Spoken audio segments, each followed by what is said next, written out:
আসসালামু আলাইকুম বন্ধুরা, আমার নতুন একটা ভিডিওতে সবাইকে ওয়েলকাম জানিয়ে ভিডিওটি শুরু করছি।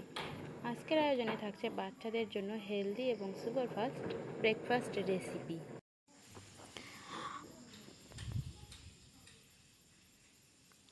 প্রথমে আমি কড়াইতে দিয়ে দিব 1 চামচের পরিমাণ মতো ঘি। এখানে আমি খাঁটি গাওয়া ঘিটা নিয়েছি, তোমরা চাইলে বাজারের কেনা ঘিটাও নিতে পারো বা বাটারও দিতে পারো। তো এখন আমি একটা মিষ্টি আলু গ্রেট করে নিয়েছি। তো গ্রেট করে রাখা মিষ্টি আলুটা দিয়েছি, আর গ্রেট করে রাখা মিষ্টি আলুটা হালকা একটু ভেজে এখানে দিয়ে দেব 1 চামচ পরিমাণে বাজারের কেনা সুজি। আর এই সুজিটা দেওয়ার পরে এবারে দিয়ে দিব 1 চামচ পরিমাণে ওটস। আমি এখানে সাপোলা ওটসটা নিয়েছি, তোমরা যার বাচ্চাকে যে ওটসটা খাইয়ে অভ্যস্ত বা যদি বাজারের কেনা সুজির পরিবর্তে চালের সুজিটা নিতে চাও সেটাও নিতে পারো।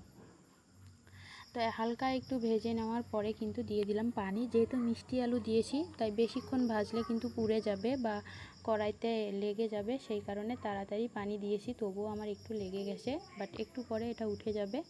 খাবারটা কিন্তু কোনোভাবেই নষ্ট হবে না। এখন খাবারের মধ্যে দিয়ে দিচ্ছি একটা খেজুরের মধ্যে থাকা বীজটা ফেলে ছিঁড়ে মাঝখান দিয়ে ছিঁড়ে তারপরে দিয়ে দিচ্ছি, তাড়াতাড়ি খেজুরটা গলে যাবে। আর এখন দিয়ে দিচ্ছি হালকা একটু মিষ্টির জন্য তাল মিষ্টি, 1 টুকরো পরিমাণে তাল মিষ্টি দিয়েছি। আর তোমরা চাইলে এখানে তাল মিষ্টির পরিমাণে কিন্তু মধু দিতে পারো বা আখের রস গুড়টাও দিতে পারো। তো এখন 5 থেকে 6টার মতো কিশমিশ দিয়েছি, আর দিয়েছি খুব সুন্দর একটা ফ্লেভারের জন্য তেজপাতা। একটা তেজপাতা দিয়েছি। এখন সবগুলোকে আমি ভালো করে সেদ্ধ করে নেব। আর সেদ্ধ করে নেওয়ার পরে যার বাচ্চাকে তোমরা যেরকম ঘনত্ব খেতে পছন্দ করো তারা সেই রকম ঘনত্ব অনুযায়ী নামিয়ে নেবে। আমি এই ঘনত্বে নামিয়ে নিচ্ছি, তোমাদেরকে দেখিয়ে দিচ্ছি। বাচ্চার খাবারটা কিন্তু খুবই সুন্দর লেগেছে। আর বাচ্চা যদি চিনি খেতে একটু অসুবিধা হয় তাহলে চিনির ব্যালেন্সটা ঠিক রাখতে এখানে একটু লবণ দিতে পারো। আমি যেহেতু আমার বাচ্চাকে লবণটা কম খাওয়ানোর চেষ্টা করে তাই লবণটা দেইনি। তোমরা চাইলে একটু মিষ্টির ব্যালেন্সটা ঠিক রাখার জন্য লবণ দিতে পারো। তো যাই হোক বন্ধুরা, এখানে আমি তোমাদের কাছে একটাই রিকোয়েস্ট করব, বাচ্চাদের এরকম নিত্য নতুন ভিডিও পেতে আমার চ্যানেলটি অবশ্যই সাবস্ক্রাইব করে আমার বন্ধু হয়ে পাশে থাকবে।